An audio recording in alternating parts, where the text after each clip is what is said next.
Assalamualaikum warahmatullahi wabarakatuh. Selamat pagi anak-anak kelas 3. Apa kabar hari ini? Miss Karin harap semuanya dalam keadaan sehat dan siap untuk menerima pembelajaran ya. Anak-anak, hari ini kita akan belajar tema 2, subtema 3, tentang menyayangi tumbuhan, yaitu pada pembelajaran 4. Nah, seperti biasanya, anak-anak siapkan dulu buku tema 2-nya, kemudian dibuka pada halaman 134. Nah, tapi sebelumnya kita berdoa dulu supaya apa yang kita pelajari dapat bermanfaat. Silakan berdoa di rumah masing-masing, berdoa dimulai.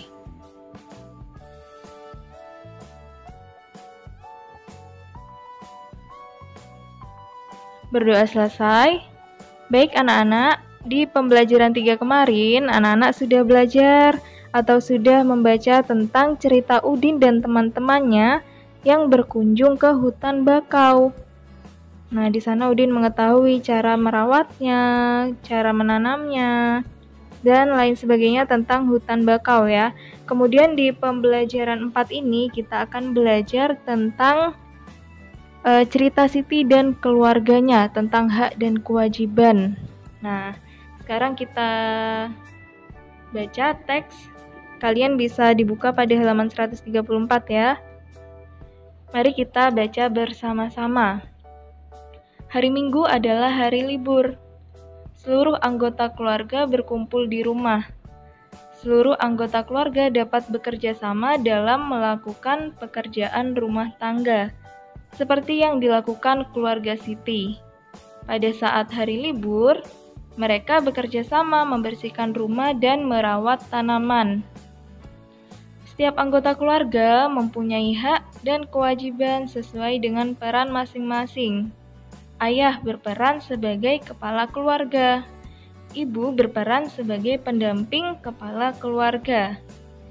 Anak berperan sebagai anggota keluarga.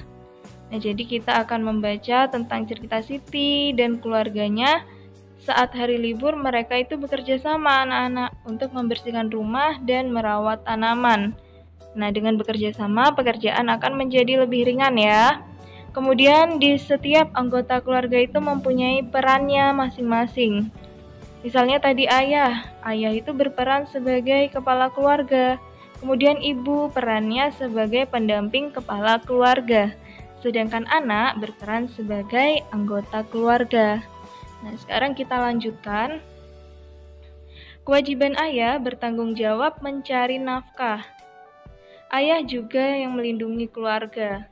Ibu membantu ayah mengurus semua keperluan keluarga. Tugas ibu diantaranya adalah menyiapkan makanan untuk keluarga serta mengatur rumah agar tetap bersih dan nyaman. Ada juga ibu yang bekerja untuk membantu ayah mencari nafkah. Kewajiban anak-anak yaitu belajar dan membantu melakukan pekerjaan rumah tangga. Tugas yang dapat dilakukan anak-anak yaitu merapikan mainan setelah digunakan. Anak-anak dapat juga membantu hal lainnya seperti menyapu, mengepel, menyiram tanaman, atau merawat tanaman. Selain memiliki kewajiban, seluruh anggota keluarga juga memiliki hak. Contoh hak ayah dan ibu yaitu dihormati dan disayangi anak-anak. Anak-anak juga memiliki hak untuk disayangi orang tuanya dan dicukupi semua kebutuhannya. Nah, jadi di sini ada hak dan kewajiban setiap anggota keluarga anak-anak. Lalu menjaga keseimbangan hak dan kewajiban merupakan pengamalan sila kelima Pancasila yang bunyinya keadilan sosial bagi seluruh rakyat Indonesia. Nah, lambang sila kelima apa anak-anak? Iya betul, padi dan kapas. Jadi menjaga keseimbangan antara hak dan kewajiban itu merupakan wujud pengamalan sila kelima Pancasila. Nah anak-anak, tadi kalian sudah menyimak bacaan yang menceritakan Siti dan keluarganya. Di dalam bacaan anak-anak menemukan kata-kata hak dan kewajiban. Nah misalnya pada kalimat ini, Kewajiban anak-anak yaitu belajar dan membantu melakukan pekerjaan rumah tangga.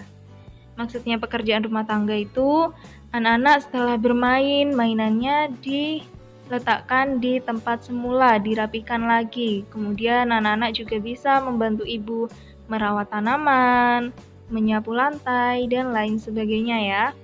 Nah, itu merupakan kewajiban. Kemudian di kalimat yang selanjutnya ada kata-kata hak.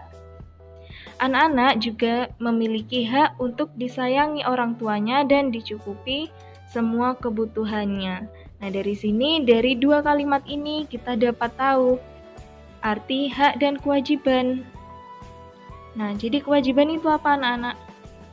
Iya, kewajiban itu adalah segala sesuatu yang harus dilakukan dengan penuh tanggung jawab untuk mendapatkan hak.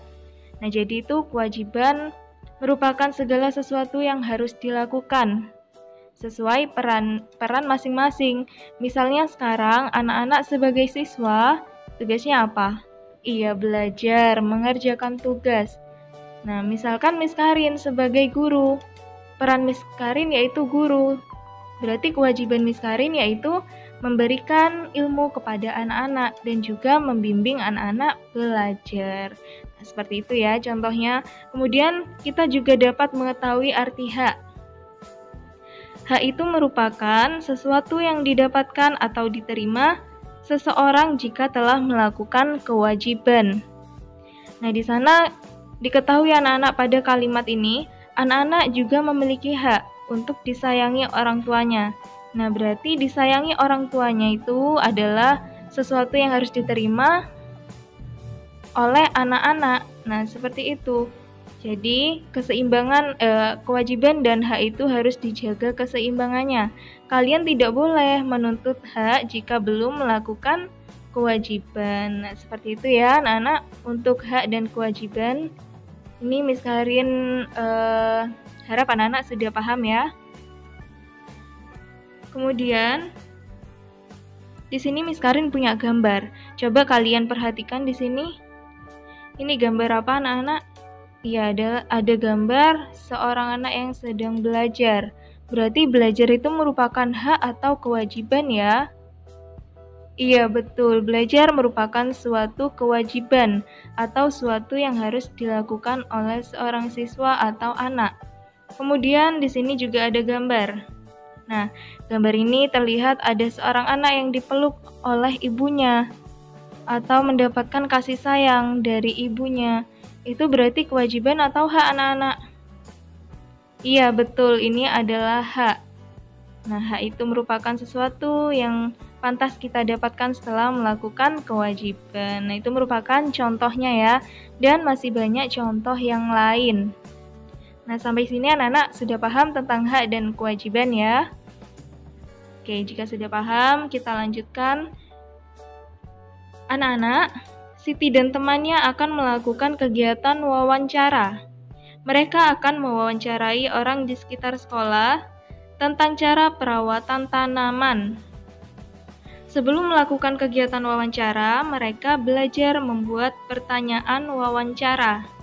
Siti akan membuat daftar pertanyaan tentang cara perawatan tanaman. Nah, jadi kegiatan wawancara itu dilakukan untuk mendapatkan informasi.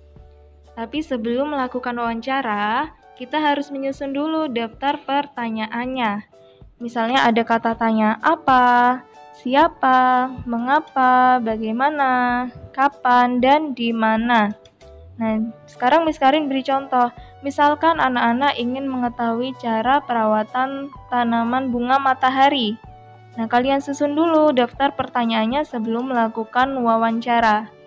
Misalnya menggunakan kata tanya apa. Nah, jadi kalian bisa bertanya ketika wawancara.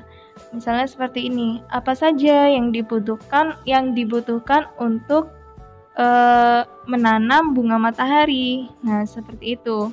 Kemudian misalkan menggunakan kata tanya bagaimana. Nah, kalian di sana bisa bertanya, bagaimana cara merawat tanaman bunga matahari. Nah, seperti itu ya, anak-anak contohnya. Oke, sampai sini sudah paham ya?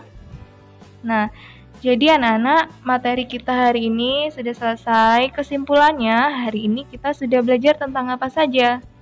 Tentang hak dan kewajiban. Nah, sudah paham ya tentang hak dan kewajiban. Kemudian kita juga belajar tentang wawancara. Jadi sebelum melakukan wawancara, kita harus menyusun daftar pertanyaannya terlebih dahulu. Nah, seperti itu. Sampai sini sudah paham? Oke, jika sudah paham, seperti biasa ada tugas untuk anak-anak di rumah. Tugas yang pertama, tadi kalian sudah menyimak tentang bacaan yang menceritakan Siti dan keluarganya tentang hak dan kewajiban ya. Kemudian kalian silakan mengerjakan buku tema 2 halaman 136. Itu tugas yang pertama. Kemudian tugas yang kedua, mengerjakan buku tema 2 halaman 138. Jadi anak-anak diminta untuk membantu Siti membuat daftar pertanyaan sebelum wawancara. Oke, anak-anak jangan lupa dikerjakan tugasnya ya. Nah, sampai sini Miss Karin bisa akhiri untuk pembelajaran hari ini. Semoga apa yang disampaikan Miss Karin dapat dipahami. Jika kurang paham, anak-anak bisa bertanya kepada Bapak Ibu Guru. Nah, Miss Karin sampaikan banyak terima kasih atas perhatiannya. Jangan lupa untuk menjaga kesehatan dan tetap belajar yang rajin ya.